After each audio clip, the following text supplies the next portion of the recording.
Something I hear pretty commonly is that when people, particularly of our generation, go back to revisit things they loved as kids, they're a little bit hesitant to sort of recontextualize them or reanalyze them because they're afraid that something that they held dear might not hold up as well. I think a lot of people revisit things and do not recontextualize them and only view them through the way that they saw them when they were young, when they were kids. They don't want the story to change. In some ways, both of the movies that we're talking about today are about that. Greetings, loyal listeners and new recruits. I'm Drew Deach. I'm Travis Newton. And this is GenreVision.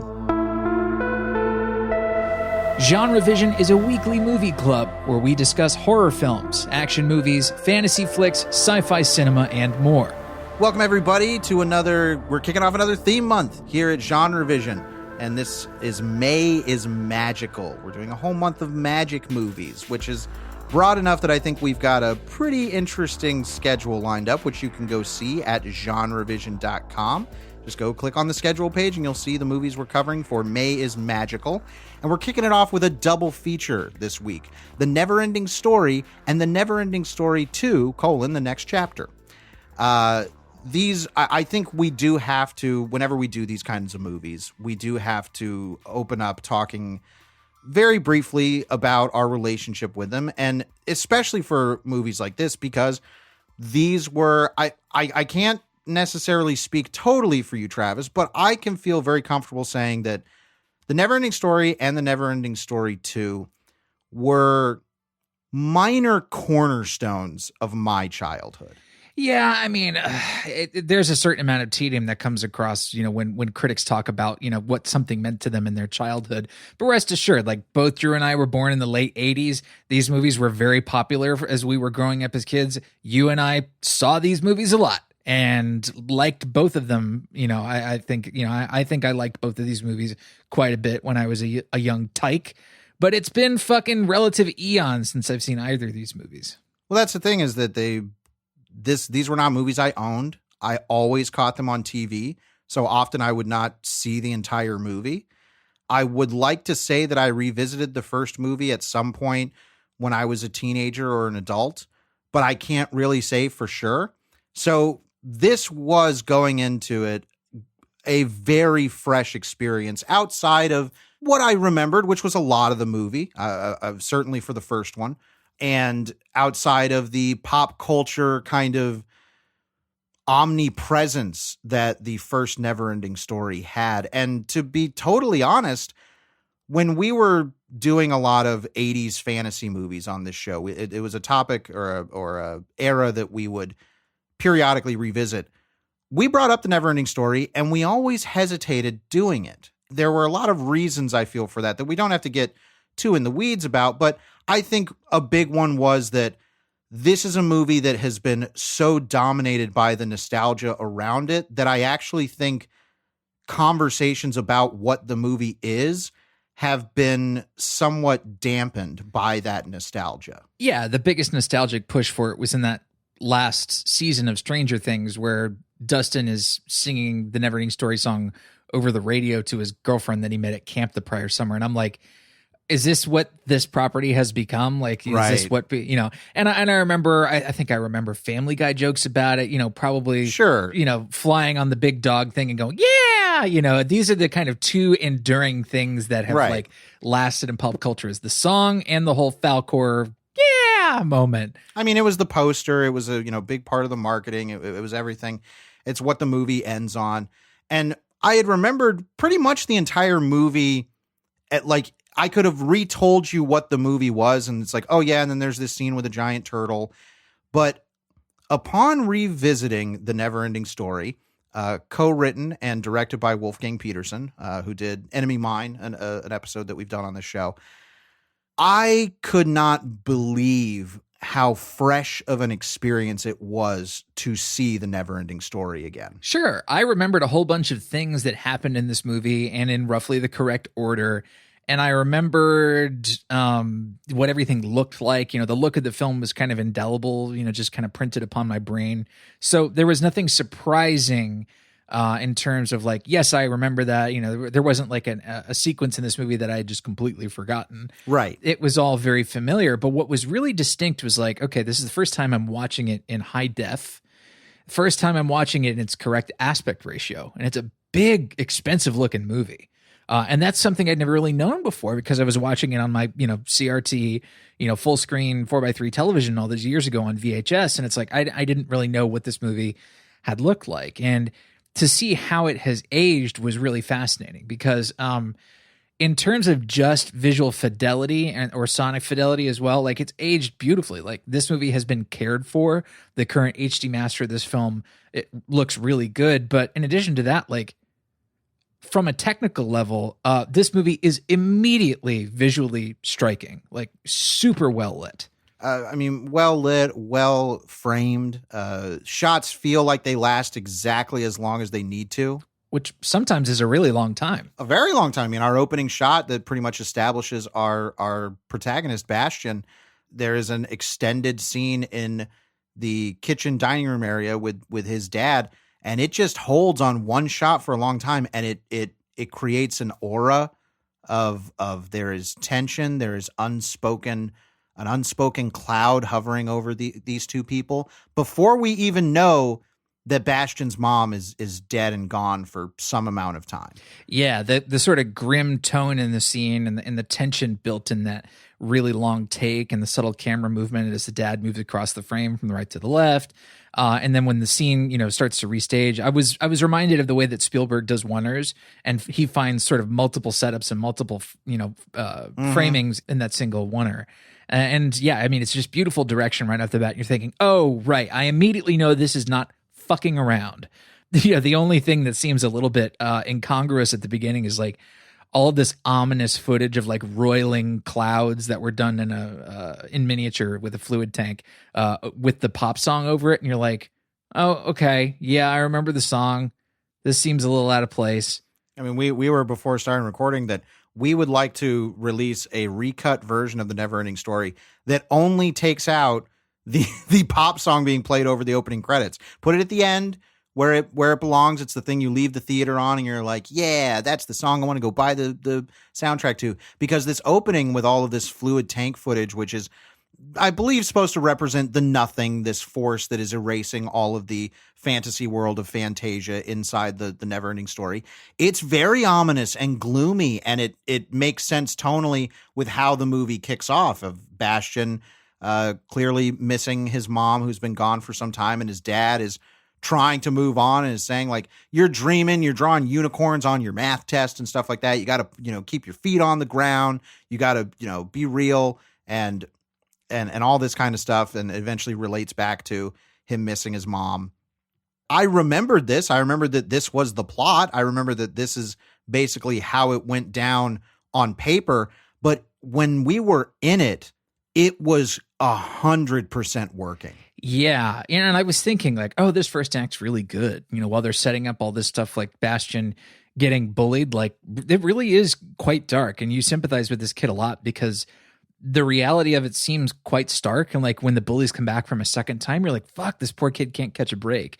So, you know, he's immediately endearing, but not in a cloying way. Another element to that starkness is that there is no score after the pop song plays until Bastian enters the bookstore where he will find the Neverending Story.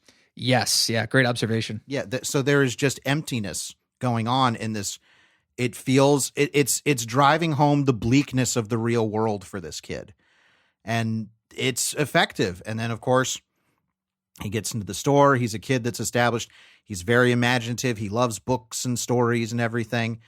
And he decides to steal this copy of a book called The Neverending Story, which he decides to skip out of class at school and hide in the school's attic to read the book. And then we go into the world of Fantasia, and it's this world where a force called the Nothing is wiping out all of existence, but a hero has to arise. The hero is Atreyu, one of the Plains people who has come to save the world of Fantasia. Yeah, this was jarring getting into the Fantasia stuff because I didn't remember like how they had transitioned from Bastian's world into Fantasia, and it's kind of intentionally off-putting and goofy. Like you have Deep Roy as this like snail rider guy, and he's got a silly costume, and they put a weird voice on him. And then there's a silly guy who rides a bat, and there's the giant rock biter thing. And I'm like, oh, okay, this is like immediately high fantasy wacky, because we had this really dark first act. But it turns out like all that sequence, all of that like sort of fantasy wonder, the movie is intent on wiping it away really quickly, because all of them have to run from the sucking void of the nothing. Well, and it's also in the filmmaking super abrupt. It's not like we get a crossfade that slowly brings us into Fantasia. It's a hard cut to these weird monster people. Yeah, this movie, there's a lot of magic in the movie. One of the key pieces of magic in the construction of this film, and one of the reasons it's so successful still, is the power of the intercutting. Ooh, baby, is this a really good way to have two simultaneous plots? It doesn't really feel like an A plot and a B plot. The two are so beautifully integrated that they feel like one contiguous story. The cuts way to Bastion only serve to make the other things more powerful, and vice versa. They only, yes, become more intertwined and inseparable as the movie continues. Not just in the actual text of the movie, but in the tone, in the mood of the movie, and in a metatextual way as well. Oh gosh, yes. So I'm assuming that a lot of people listening to this have seen the Neverending Story, are familiar with it, and it is what one of the most interesting things about revisiting this first movie was that I had assumed it's like, okay, yeah, it's a fantasy thing. There's a bunch of fantasy tropes, and blanket statements here, like the effects are incredible, and they are. I'm not trying to demean it at all. The effects are great. Yeah, the opticals in this movie are like better than the ones in Return of the Jedi. And it came out the year after. Very true. But I was like, oh yeah, this is like a very typical fantasy thing from this era. Upon revisiting it, it's like, this is not what I would call a fantasy movie in my definition. It is wearing all of the appropriate trappings of fantasy, but this is a fairy tale. Yes, because it is dealing in very heavily archetypal characters.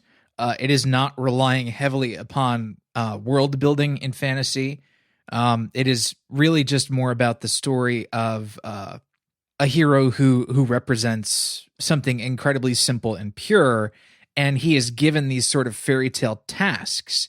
And fairy tale tasks can be as simple as you need to go slay this dragon, or you need to find this one hidden amulet, or you need to ask 3 questions of the, giant moth of Bachganoch or something like that. And the world building and the specificities of like, oh, what language does this race speak, and all this sort of stuff. It doesn't fucking matter.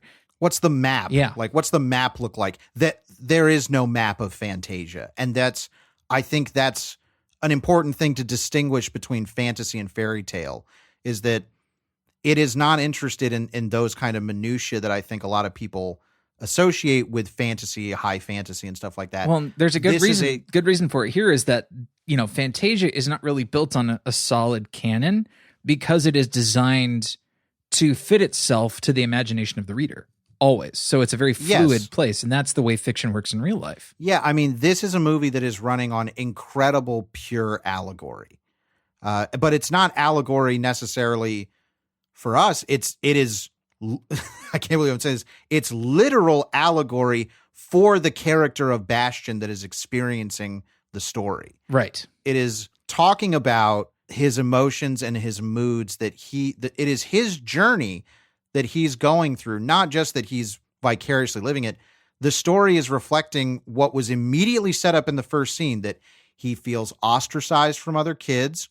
He feels he's still mourning the death of his mother. It's something that hangs over him incredibly powerfully. And the story continually delves into that. I mean, the infamous scene, which comes extremely early in the movie, in which Atreyu, the warrior proxy character for Bastion, loses his horse Artax in the swamps of sadness. That's an iconic, oh, didn't this screw you up when you were a kid? It's like, yeah. There's more going on here than just like, isn't this dark? It's not dark for darkness' sake. I was saying to you, it's like, we don't get to know Artax as a character. There's like one scene with him kind of nuzzling Atreyu, and the next scene he dies. Yeah, and still that scene packs an incredible punch. I mean, I was, sniffling over it, as a 34-year-old man. Oh, the music, the staging, everything's great, because it is relating to Bastion still feeling like it's the first, like we see Bastion weeping and it's like, yeah, he's weeping because the story is very powerful, but that's because that emotion is buried within him and only this fiction, only this fantasy can bring that out. Yeah. So one of the things that makes this scene work and the rest of the movie work around it is this movie got either incredibly lucky with child actors or somebody in casting knew exactly what they were looking for. But I really do feel like, the movie got lucky because you have Barrett Oliver as Bastion, who's doing a great job. Noah Hathaway as Atreyu, who is, again, doing work that I think is just as good. And then you have Tammy Stronach, who plays the childlike empress. And all three of them deliver really different performances. And they're doing, I think, exactly what is asked of them. Obviously the Atreyu is the most physical performance because he's got to do the stuff with the effects work and the wolf jumping on him and climbing through all the icky swamps and shit. It was a lot. It made me wonder, like, what was the shooting schedule for this movie like? With two child protagonists, what did they do in the other half of the day when you couldn't work with them due to labor laws? I think a big part of the casting is that these are child actors who know how to work in close up. Yeah. Because a lot of Bastion's performance relies on close up. Well, it's often just really tight close-ups of him reading the book in the attic. Yes, but the same thing with Atreyu. There are so many scenes of we need to have a good close-up of I'm sorry, was it Noah Hathaway? Yeah, Noah Hathaway. One of the reasons the close-ups work so damn well is that cinematographically, these close-ups are like not only, I think, perfect for the material, but they do something to make the close-ups look really otherworldly. And they basically put like pinpoint reflections of like starlight in everybody's eyes. Particularly Atreyu, for whatever reason, they just really want to focus in on his eyes and having that like, oh my God, they're full of stars kind of look. He's the magical hero that both we and Bastion are living through. Yeah. And so he needs to come off as magical and heroic as possible. So put some twinkly lights in his eyes, like make him look even more magical.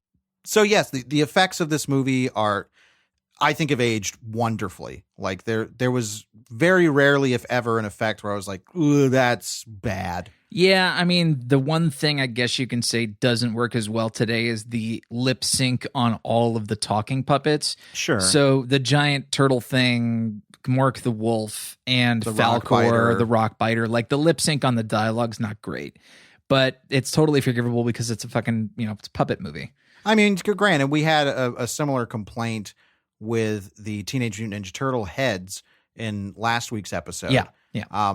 But I think that what works in Neverending Story's favor as opposed to that is that you get so wrapped up in the pure fantasy of the story that the lip syncing doesn't come across. They're also just much more exaggerated. Yes. Yeah. Like, so like while the turtles certainly aren't realist, like they're trying for more realism with the turtle animatronics than they necessarily are with the rock biter or the giant turtle Morla. Sure. Well, that was a Henson Company thing. Like they wanted the mouth flap to really accurately, match what's going on. Like I watched the recent first episode of that Dark Crystal show on Netflix, and I was like, I can't get into this, but it still looks like a very Henson Company thing in the way that the characters are talking, and so they don't really get that Henson Company like performance synchronization in this movie, but the animatronics are still great. Like the effects are still incredible. Again, optical's immaculate. All the compositing is really good. The wolf is still fucking scary. It scared the hell out of me as a kid, and I still find it quite frightening today. I mean, all of that is fantastic, but even more so, I feel like I already knew this going in, but this watch really opened my eyes to it, is that the Neverending Story is one of those movies we talk about when we talk about movies that trust kids' emotional maturity. This is a movie that is pretty dark all the way through. I'm not saying this, and when we say dark now, we're going to think of like, oh, it's Zack Snyder's Justice League dark. It's like, no, this is approaching kids on their emotional level. It does not talk down to them. It does not assume that they are stupid with plotting or what they can handle emotionally.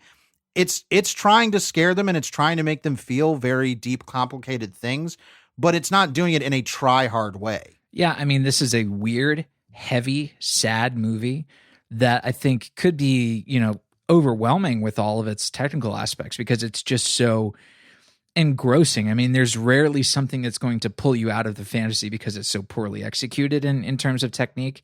Visual language, just top notch. You know, you and I were talking about, like, if this movie can keep all this great shit up that it's doing, it's like a 5-star movie, which really surprised me. I didn't think it was going to hold up as well as it did.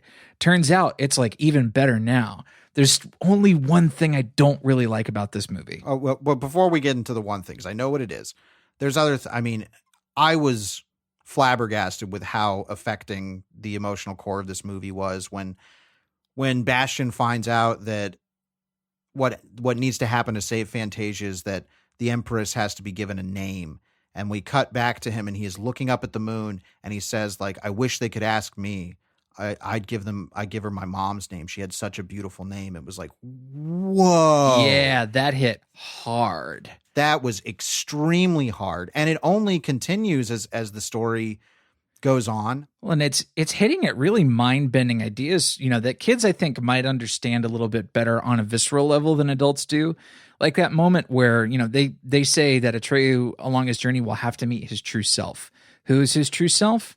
It's Bastian. Yeah, he looks into a magic mirror and sees Bastian reading the book. And he doesn't understand what he's seeing.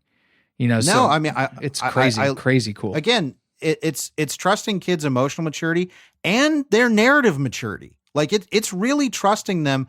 Granted, it's delivering these in archetypes that are simple enough and digestible enough that I, like, as a kid, I got it. But now as an adult, I can look back and it's like, wow, the stuff that this is really trusting kids with is impressive and rare in mainstream cinema aimed at young viewers today. And it gets even, I mean, there's an element of this movie I had completely forgotten, in which by the end, when Atreyu has reached the Empress and is saying, like, you know, the human child just has to give you a name, like, you know, come on. And the Empress breaks down the reality of what's going on to Atreyu and says, like, this human child has been along with you and has been on the journey with you and has felt everything you have felt and has felt the sadness and has felt the triumph. And then she goes, and just as he is experiencing this with you, others are watching his story. And I was like, what? Yeah, I had forgotten the movie had almost done like a fourth wall break where it acknowledged the audience. I had totally forgotten that. I had completely forgotten it. And I just got another one. I had a shiver run down me just now. And I did when I watched the movie, because it was like, that is, whoa. I mean, it's certainly an acknowledgement and an adaptation, because this was, you know, based on a book. And I'm assuming, having not read the book, that the book does something similar in acknowledging that the reader is their own Bastian, but that the movie is the movie is daring to do something like that. Also fully acknowledges it commits to its theming in a way that is mind blowing and saying, like, this is a story about the importance of stories, and particularly the importance that the viewer or the reader puts into the story of themselves. Right. And how we reshape and retell, or, you know, invent our own stories to help guide us through the most traumatic events of our lives, whether it be the death of a parent or a spouse, or, you know, dealing with being bullied at school, you know, just dealing with any kind of usual life adversity. All of this is really heavily delivered upon. And then the idea of wish fulfillment is also woven in there. And for the most part, it's woven in there pretty deftly. The only time I think it really drops the ball on talking about wish fulfillment is after Bastian and the childlike Empress meet face to face. Bastian then gets to have like wishes granted, where he's like, I'm going to, you know, ride Falcor just like Atreyu. Yeah. Well, I do want to add some context. First of all, the actual moment in which he meets the childlike Empress, where Fantasia has been destroyed. That moment's incredible. And he's like, it's so dark. And the Empress is like, in the beginning, it's always dark. Because it's like, the reason it's the Neverending Story is because you, Bastian, now have to continue the story. You have to write your own story. How it has affected you, now you have to carry that with you. But then there is this thing of like, okay, you're in Fantasia. How are you going to recreate Fantasia? And it is basically like, okay, I can make wishes that will build out this fantasy world and have this wish fulfillment.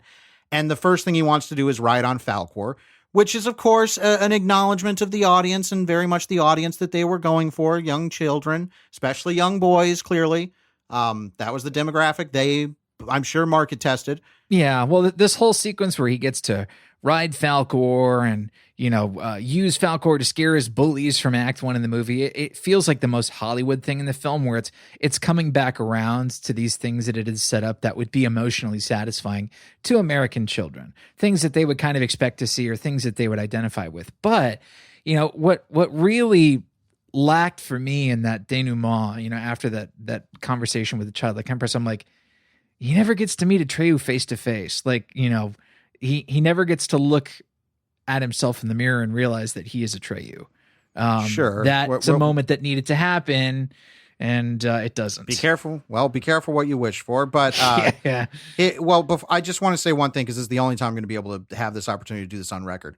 One of the reasons I also hesitated doing this movie is because one of the things this is like the Stockholm Syndrome point that gets brought up with Beauty and the Beast, where it's like, that's the thing people key on. It's the only thing they talk about, is the ending of this movie, in which you're like, wow, it's really fucked up that Bastian comes into the real world with this dragon and chases his bullies, and he gets to be a bully himself. It's like, okay, yes, but you're also partially wrong, because he is not in the real world. The movie makes it very clear that what transpires in the ending is happening in Fantasia. Yeah, there's a bit of VO that qualifies. Like, before Sebastian, left Fantasia and went back to the real world, he had many adventures and, had many wishes and all that kind of stuff. So it explicitly says, like, what you're seeing here is fantasy. Yes, I agree with you emotionally about the ending, where it's like, yeah, I mean, you want to go out on the high note. I get that. But there is, I think for you and I, that moment of the childlike empress in the dark saying, like, here it is, here's just this little tiny pinpoint of light that I'm giving to you in your hand. That's Fantasia, and you have to build it.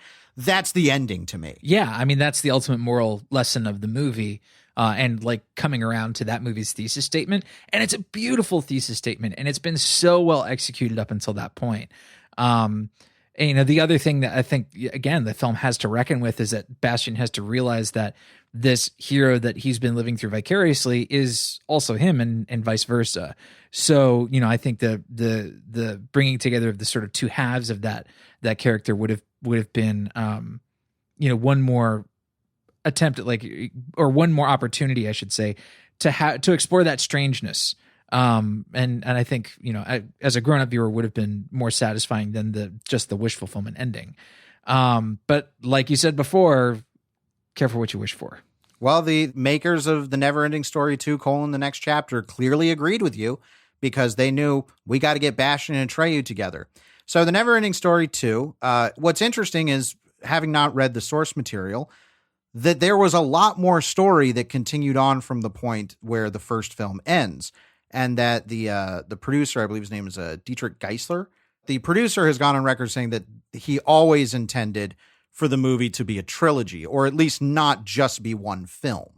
And that's why there was a whole nother section in the novel which concerns a sorceress called Zaida, who is also potentially an agent of the Nothing or something. I don't know. I've not read the source material. Yeah, but the second half of the original novel basically was Bastian in Fantasia, and one of the primary conflicts is that, every time Bastian makes a wish using the snake pendant, the Orin, which grants him this power, Zaida uses that magic to steal memories of Bastian. And so what it does is it brings attention to the fact that you can lose yourself in fantasy as an escape.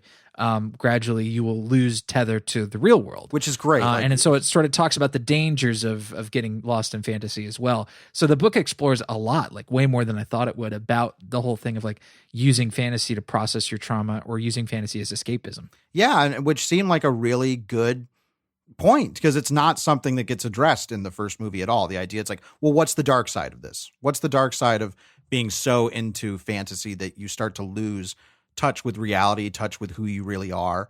Now, because this was so many years later, they recast the parts of pretty much everybody. Only the actor who plays the bookstore owner, Coriander, returned. Jonathan Brandis is now playing Bastian, and we have complaints about Neverending Story 2. a lot of those complaints are only due to direct comparison to the first one. Sure. It is that, okay, Jonathan Brandis is doing something different. He's asked to do something different. He's a different kind of child actor.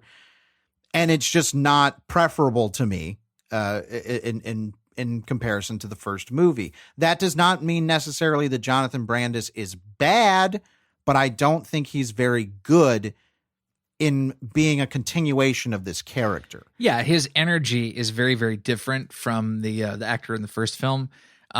He's a little bit more sort of, I don't know, jittery and manic on screen. He just feels like a kid actor who's been doing commercials his whole life and just knows how to, like, that's what's in his toolbox. It's a bit more of an LA or Hollywood energy in that, you know, the script knew this time around, it's from a different screenwriter. The script knew this time around that there was a business to be upheld, that they were expecting to make a certain amount of money. And so they had to appeal to kids. And so naturally, this is a funnier Bastion. He's quippy. He is a little bit more relatable to American children, I suppose. Yeah. He's whatever, like a 30, 40-year-old man's idea of relatable that, influenced writing this character. I think the screenwriting credit is to a woman, but I see what you mean. Okay. Yeah. I mean, well, clearly there's a very heavy producerial hand in crafting this. Yes. But regardless, the idea is like, okay, Bastion, now the story is the kickoff, instead of dealing with mourning his mom, which is still there. It's not totally resolved in this. They repeat the same kind of beat. It's even the same shot setup in the kitchen in the opening. That now it's about forgetting, because he's wearing a sweater and his dad is all like, "Oh, you're wearing that ragged old thing. You need to get rid of it." He's like, "I like it. Mom made it. You don't remember that she made it." Right. It's like, okay, well that's a new interesting wrinkle. His dad's dating a woman in a station wagon who comes and picks him up. So Bastion is clearly worried about his late mother being forgotten, as people start to move on. And so he again gets his hands on the Neverending Story. But the other thing, it's thematically muddled from the beginning, because at first it's about memory. It's about forgetting. But then there's this thing about Bastion's trying out for the swim team, and he's too scared to jump off the high dive, and he imagines that he's standing on the edge of giant waterfall and everything. It's like, okay, so I guess that's going to be another theme, is that he needs to find courage. Like he needs the wizard to put the badge on his chest, and you go, "Look at that, courage." It's like, all right, I guess those are going to be the dueling themes we're dealing with. So again, Bastion gets the Neverending Story, and he sees that the Neverending Story is being erased. Ooh, sounds very familiar. Yeah, dueling themes applies that the themes are tied together or interact in some sort of significant way. They do not. Yes, then instead of dueling, they're dueling in the sense that a scene can pull upon one or the other depending on what its desires are. But yes, they are just concurrent. Yeah, it kind of reminds me of Super 8, the movie where a young teenager or preteen boy is mourning the death of his mother, and then there's a plot about the alien. The two have nothing to do with one another, and yet somehow the movie keeps trying to tell us that these two events have something to do with one another, and they absolutely do not. Right. So there's no way that this sort of, story of Bastion being able to find his heroic bravery has anything to do with him processing the trauma of his mother's death. Well, I mean, it's the first film. He processed the trauma of her being dead. That doesn't mean it's, all right, all fixed. This one posits that it wants to examine a different aspect of that, which is memory. Yes. Which is forgetting certain things about this person. That eventually ties into the plot when Bastion gets transported into Fantasia. This time he gets to run around. Is that there's an evil sorceress who is wiping out Fantasia, but her reasons, as opposed to the Nothing, which the Nothing was this symbol of people are forgetting their hopes and dreams. People don't care about it. They're being too realist. That's what the Nothing is. In this one, her posited reasons is that she's trying to create order from the chaos that is Fantasia, from the chaos that is fiction. Sure. And, she's one of I think she's the great thing about the movie. Oh, no question. The actress Clarissa Burt is on super vamp mode in the greatest of ways, to the point where the camera can just show a shot of her and she will just react with her eyebrows. And it's like fantastic, wonderful. She gets exactly what's going on. All of the setting and production work that's set around her castle and her wardrobe, all of that is the best thing about the movie. Sure. And overall, it's not a terrible looking movie. It's not the kind of, I think, visual masterwork that the first one was. There are some good effects in this one. There are some good sets. There are some good creatures, but nothing like the first movie. Well, and it's also in comparison, again, Wolfgang Petersen, you got directing the first one. This one has George T. Miller, another Australian George Miller director, who's probably best known for The Man from Snowy River, but is primarily a journeyman TV director. Right. Like, and that, I'm not saying that means, oh, they're terrible. It's like, no, there's just not the same flair or the same kind of, I don't feel a vision in 2 like I did in the first one. No, the sense of vision and the sense of tone is not as strong. Again, it's trying to be a lot more sort of light and appealing. It's very colorful. Again, it's not an offense to the eyes. It's not, a horrible looking movie. It's not cheap. It in fact looks way better than I thought it would after all these years. Again, this was my first time seeing it in high def, first time seeing it in scope as it was intended. And it's like, yeah, this looks pretty good. Like the first act I thought was, oh, like this is not lit nearly as well. Shots aren't composed nearly as nicely as they are in the first movie, but it still looks good. Like there's something here. It's more than functional. Yes. Like, which, but it never reaches anything beyond that. I feel there's very few exceptional moments, and a big part of the magic that is lost in comparison is the edit here. Yeah. The edit being so, I think, clearly written into the screenplay in that first one, where scene transitions had to be written very particularly to have that punch, intercutting back and forth between, the two, I guess, realities at key moments like that. That's not just something that is accomplished in the editing bay. That's something that's got to be on the page to work. And here, transitions aren't nearly as fluid because now when we cut back to the real world, we're cutting back to Bastian's dad, who's played by John Wesley Shipp, a.k.a. the guy from the Flash TV show from the 80s. Yes, and he also he's in the recent DC shows. Oh, as well. right. Yeah, he comes back. So, yeah. This stuff with Bastian's dad doesn't work. Yeah, it straight up sucks. It's not interesting. It is that he's trying to figure out, where's my son? Give me back my son. And it's just a bunch of him running around, and that could be interesting. I'm not saying as it is, it's inherently uninteresting, but there's nothing dramatically that really seems to be motivating Bastian's dad other than like, give me back my son. Well, as Bastian's dad at a certain point doesn't have any sort of autonomy or authorial control over what is happening. He's just a spectator. He's a plot machine. Right. So all they're doing is cutting back to him as a spectator reading the book and going, "Oh my gosh," cutting to Come him on, Bastian, being very relieved when his son survives some sort of like epic drop in the fantasy world.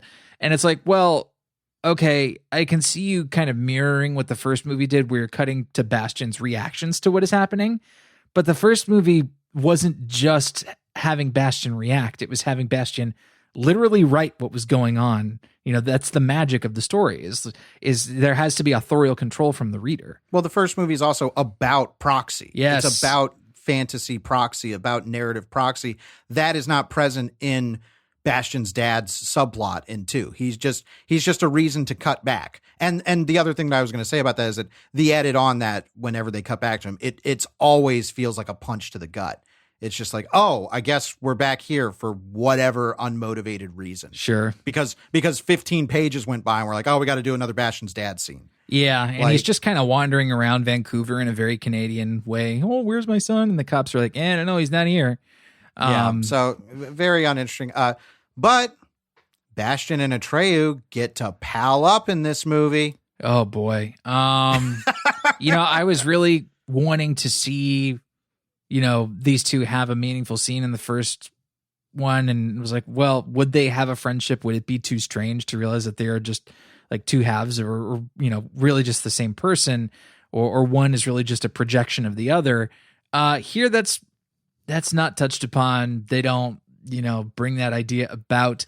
It's a bunch of fish out of water bad jokes of, like Bastion will say, like, give me 5, and Atreyu will respond with 5 what? Yeah, or the worst one is Bastion goes, get real, and Atreyu goes, is that a joke, or is being real a joke in your world? And I'm like, cringing so hard, because this like fish out of water stuff with Atreyu as a fantasy character sucks. It just sucks. And the actor they've chosen to play Atreyu, like, I can't dislike him. He was, I think, doing the best he could with the material he had and the direction he had, but it doesn't work.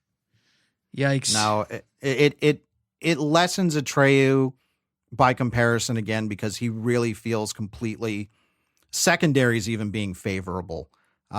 He feels extremely tertiary to what's going on.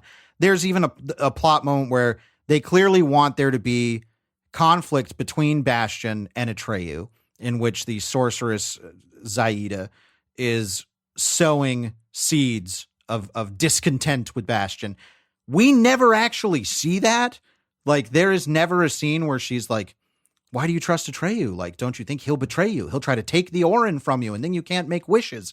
And because, and that scene is not in the final cut of the movie. It's not. And I can understand why it might have been cut, but there's clearly a moment missing when, Bastion shows up. There's an invisible belt, a plot device given so that, specifically so that, Bastion can go and spy on Atreyu having a conversation with Falkor, I think. Sure. Yeah. So it becomes a movie basically about a plot and like having to accomplish certain beats and how to resolve a plot. And it's like, okay, well, you can at least be clever about it. But instead, all of this plot is resolved by one of the most contrived moments in fantasy fiction I've seen in years. I'm making a very deep, very long ago reference to this very show when it was called the Drew Reviews. When former co-host and I, Nick Murray, did an episode on the movie Warriors of Virtue, I had a mind-melting, hilarious breakdown at the end of that movie in which the leader of the heroes turns to everyone and just goes, the medallions. And they all lift up their medallions, and that fixes the problem. That has never been set. It's not set up earlier in the movie. There isn't a character like, at your lowest hour, remember the medallions. There's nothing even like that. A character just goes, the medallions, and they lift it up and it solves the problem. Yeah. There is a medallion moment here as well where Atreyu uses the Orin to reflect a laser back at a laser turret. Yes, that is just ridiculous, silly. Like, what? Okay, I guess it can do that. But the real medallions moment is the ending, in which it is revealed that Bastion only has 2 wishes left, and then he will have forgotten everything about his real life. And I guess that means the bad guys win. There's also just really bad stakes established in this movie. It's like, why does Bastion need to forget everything? I guess that means he won't save Fantasia. Anyways, he uses his second to last wish to bring Atreyu back to life, and that causes Bastion to forget his mother. And the last wish that he's going to use, Zaid is trying to, goad him, like, wish to go back home and all this kind of stuff. And he just randomly wishes, he goes, I wish that you had a heart. And it's like, what? There has been no establishment that, the thing to beat Zaida is that she's heartless, that she's not capable of love or anything like that. Nothing. I'm being very, very, very, very specific here. Nothing in the film establishes that stake at all. Nope. Nothing at all. And so the ending feels so arbitrary, so contrived. And we have to come up with this because we have to come up with a name for this, because I'm sure it's on TV tropes already, but like movies that have some sort of magical transactional contrivance to end the film, we're like, okay, were you trying to set that up like thematically, or like what happened transactionally that solved this magical problem? It's medallioned. Like it's getting medallioned. That's what it's going to be as a trope to me, because that's what it is. It's just like this was not thematically established. It was not even textually established. Like, just saying like, hey, if you got one wish left, use it on Zaida. You know, she doesn't have a heart. Maybe if you wish she had a heart. And it's like, when he wishes that she has a heart, she cries a single tear and then she explodes into lasers. Like, why? Why is that what happens? What? Like, it's very frustrating. It just sucks when the movie becomes about resolving the plot, but it's so weakly plotted as it is. It's like, oh, right. Yeah, that's a bummer. There's interesting stuff. I mean, obviously, this doesn't have the same budget or vision that the original one had, but there's some fun effects. Like, there's these big, giant beetle monsters that are called giants that, I mean, they move so stiffly that it can't be anything but comical, ironically. No, but they have faces that look good in close-up and stuff like that. You know, and I certainly thought they were freaky when I was young. And they're scary designs. Like, they're really good designs. There's plenty of stuff like that. But this also, it has that terrible sequel feel of like, well, everybody liked the rock biter and we put him in the marketing, so we got to bring him back. But now let's have a baby rock biter. Yeah. You know, and first of all, it's a nightmare creature. It looks terrifying. Oh God, it cries so much. Yeah, it's and like, the one scene it cries so much. I just wanted so badly to cut away. I was like, give me John Wesley Shipp in bed reading a book right now. Yeah, so we did this as a double feature because we went in going like, well, what are we going to have to really say about the first movie that hasn't been said? Upon exploration, I could still continue to talk about that first movie. It is, I think, comfortably sitting right now for both of us as our second favorite library title that we've done for the show this year. I agree. And again, you know, I still take issue with the way that it handles its ending, but that first movie for me was like, oh, not only did this hold up in a way, but, you know, because I've had so much distance in my life between when I last watched it and when I watched it, you know, just recently, it became sort of a whole new experience as well. And I was not, you know, it was not just rediscovering the film. It was revealing a layer of experience that, you know, I wasn't aware of before, you know, because seeing it as an adult is just, you're picking up on so much more. It is just damn good. It's a cliche. It really felt like watching the movie for the first time.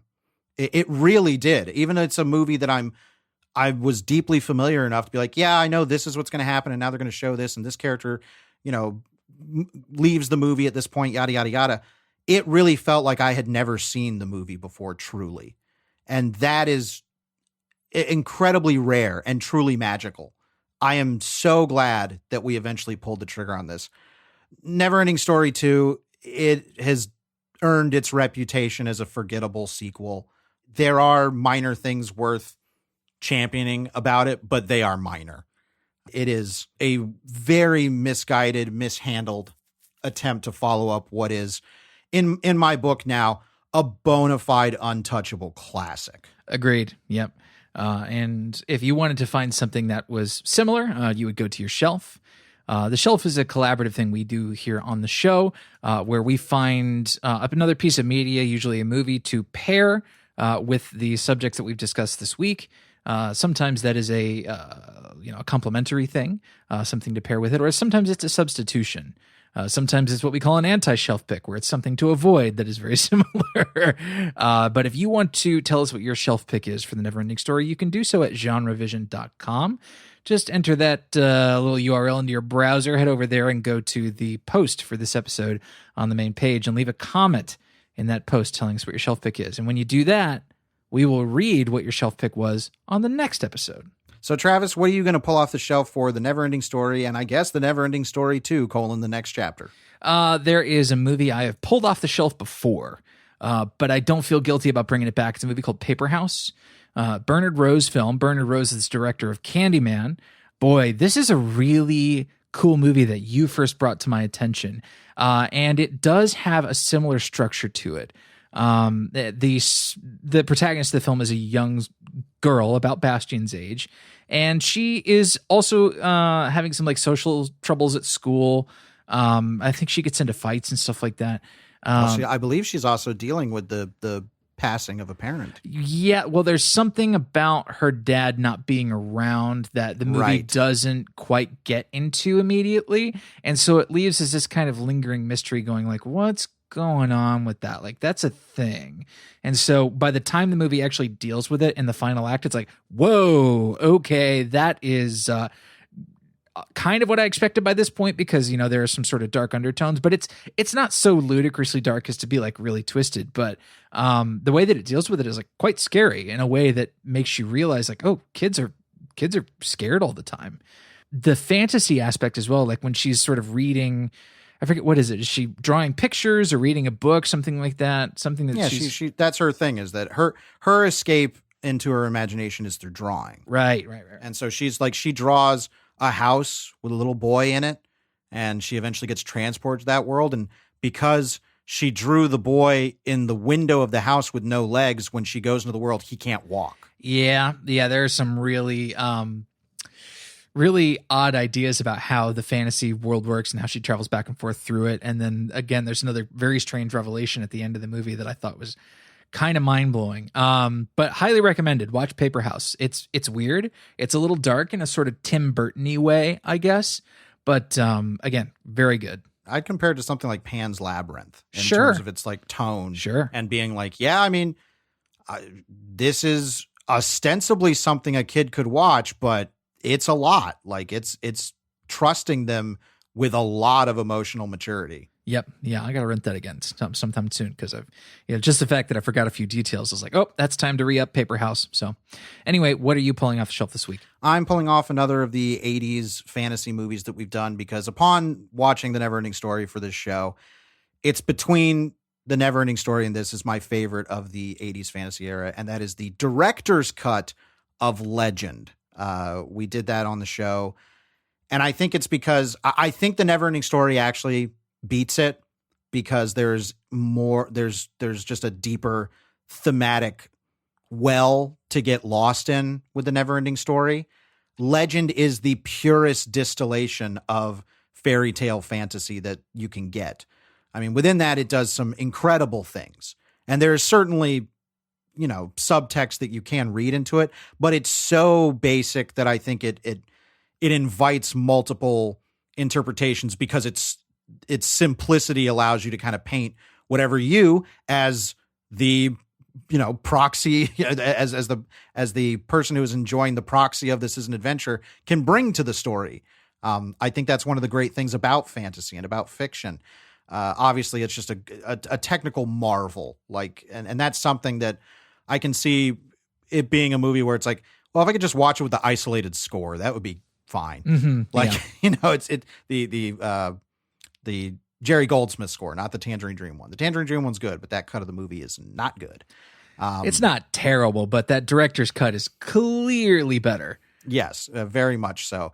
It's a wonderful, dark, powerful experience to me. And one that immediately when we finished watching the Neverending Story, is like, there's no question it's Legend. Like that, these two feel of the same ilk to me, and they're doing something very similar with the idea of the simplicity of fairy tale fantasy, but they're taking it in very different directions. So yes, highly recommend the director's cut of Legend. Well, now we'll head over to the listener shelf picks for last week's episode on Teenage Mutant Ninja Turtles from 1990 versus Ninja 3: The Domination. Eric Fuchs went with TMNT from 2007 and the anime OVA Ninja Resurrection, which I think might be connected to Ninja Scroll. I don't know. Ninja Scroll's awesome. Jetpack Jesus went with Transformers the movie for Teenage Mutant Ninja Turtles and Electric Boogaloo, which is the documentary about canon films for Ninja 3. Highly recommend that documentary by director Mark Hartley, who's done a couple of those, like Not Quite Hollywood and Machete Maidens Unleashed. Really good. They're the best kind of movie documentaries where you just walk away with a bunch of movies you want to see. Andrew C. went with the classic Jean-Claude Van Damme, Bloodsport. JT went with Hello Mary Lou, Prom Night 2, I believe for Ninja 3. That'd be an interesting shelf pick for Teenage Mutant Ninja Turtles. Yeah, we're going to have to do that one in the show. I'd be for it. I only saw it for the first time, I think, last year or so, and was like, yeah, this deserves its cult. It's fun. Word. Mr. Milksteak went with the Teenage Mutant Ninja Turtles episode of The Toys That Made Us on Netflix and Death Spa. Death Spa is quite fun as well. And last but certainly not least, Steven Espella went with Arena, which is the, I believe, Empire Pictures. It's a Charles Band production, which is like a big sci-fi showdown. Like I've never seen it, actually. I've only seen like the posters and stuff. So maybe that's one I got to check out. I sometimes get into like, let's watch a Charles Band movie feeling, but we recently did that with Parasite, and woof. Yeah, that didn't turn out too good. Charles Band's Parasite. Certainly not the kind of level of like Bong Joon-ho's Parasite, folks. So No. be advised. Be advised. But thank you, as always, everyone, for the listener shelf picks. Love, love, love having these every week, and look forward to the ones next week for The Neverending Story and The Neverending Story 2, the next chapter. So we do have some calls to action, but stick around for Currently Consuming, where Travis is going to talk about the Apple TV series Mythic Quest, and I'm going to briefly talk about The Neverending Story 3. So we actually recorded our more Currently Consuming episode for April at patreon.com/GenreVision. And it was a loaded episode. We talked about a lot of stuff. Yeah, you particularly had a ton to get through. So it is a very meaty discussion of the things we don't get the time to talk about on our main episodes. You can get that at patreon.com/GenreVision. That is available to our premium subscribers. Our premium subscribers pay $5 a month to access those monthly Currently Consumings, weekly pre-shows. Our pre-show this week was about deciding what our theme month was going to be for June. So if you want to hear us doing a little bit of scheduling talk, a little peek behind the scenes, patreon.com/GenreVision is the place to do it. And last but definitely not least, if you love what we do here on GenreVision, go to the Apple Podcast Store and leave a rating and review for the show.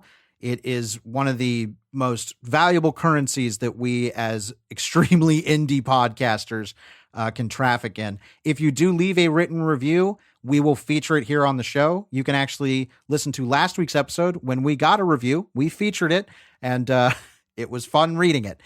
So let's do some Currently Consuming. Num num num num num. Travis, what's been on your plate? I finished the first season and the 2 special episodes that Apple had available of their show Mythic Quest. The first season was called Mythic Quest Raven's Banquet, and they've since dropped that subtitle Raven's Banquet, and the show is now just called Mythic Quest. The second season is coming soon. I think it drops on May the 7th. It's now the 28th of April as we record this. And I thought, after watching the first episode like a few months ago, I was like, well, this is cute, but I don't know if I'm like going to be all that invested in it. And I'm still not terribly invested in it, but I'll say this, like, it's a good show. It's good. It's cute. It's funny. It's from a creative team that you'll be very familiar with. The creators are Rob McElhaney, of course, from It's Always Sunny in Philadelphia, Charlie Day, of course, of It's Always Sunny in Philadelphia, and the incredible Megan Gans, a very, very sharp writer. Her credentials, she's was one of the key writers on Community, and then eventually did write for It's Always Sunny in Philadelphia. And I believe it's still part of that writer's room. I believe so. So it is a very sharply written workplace comedy. It is also partially, I think, in part produced with Ubisoft, the video game company. So it's, you'll see a lot of Ubisoft property things laying around, lots of like, tchotchkes from the Assassin's Creed series and stuff like that. They use some footage from the Assassin's Creed games and things like that, but it's a pretty darn good workplace comedy, and doesn't fall into a lot of the same sort of pitfalls that TV, more typical workplace comedies do. So if you have Apple TV Plus and you don't, I know you don't, because you don't. Nobody has that. The only reason I have it is because they gave me a year for free when I bought my last iPhone in November. Otherwise I wouldn't have it, and we wouldn't be here today. So we would not exist at all. Yeah. If they didn't give you a free year of Apple TV. Yeah, we'd be bound up in the Neverending Story still. You wouldn't have set us free, Bastian. Consumed by the nothing. Yeah. Anyway, that's all I got. If you have Apple TV Plus and you don't, because you don't, just watch it. Well, yes, I attempted, the completionist that I am, to watch The Neverending Story 3, which I believe was intended to go to theaters, but then they were like, we're not going to put this out in theaters in America. So it was technically a direct-to-video sequel in America. I'd always known about that. I'd never seen a second of this. I saw it, on the shelf at like my Albertsons, rental section, and was like, oh, even as a kid, I was like, I know this is not good. And surprise, it's not. It stars, I can't remember the actor's name right now, but he's the kid. He's Jesse from the first 2 or whatever. I think all 3 Free Willy movies. I think he's in all 3 of them. He's now Bastian. Bastian has moved, and he's got a new stepmom and a stepsister, and he's got bullies at his new school called the Nasties, led by Jack Black, who is he's Jack Black, so he's obviously entertaining and can spin straw into gold with this movie. He was one of the things that kept me with it. For the whole 15 minutes you watched. I got further than that. I got halfway. I want to say I got about 45 minutes in. Okay. All right. I know I checked my time code. I was like, I'm halfway through. What? I don't know, because they have another, we didn't even say in the part 2, the nothing is now called the emptiness, and it's doing the same thing that the nothing was doing. In this one, it's called the nasty, which is the worst name of them all.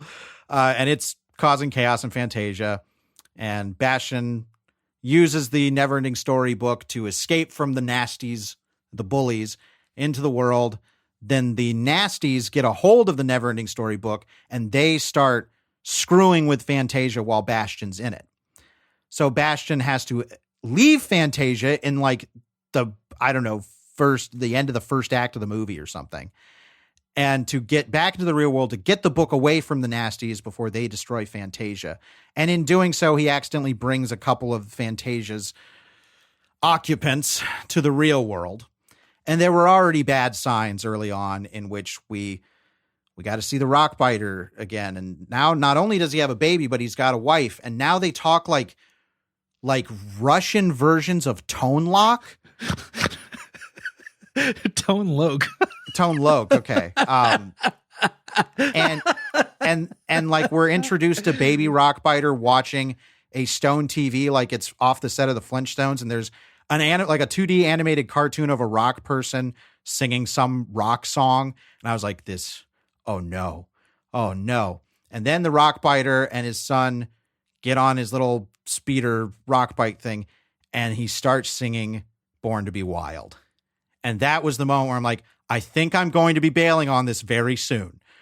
And then they get out into the real world. Before that, even one of the characters, the little scientist guy in the first one, when Bastian's when Atreyu's doing the Sphinx thing. Sure. He and his wife come back, not the same actors, of course. And he references Arnold Schwarzenegger. He says, like, Bastian may have a strong imagination, but he's not exactly the Arnold Schwarzenegger type. And I was like, God. Boy.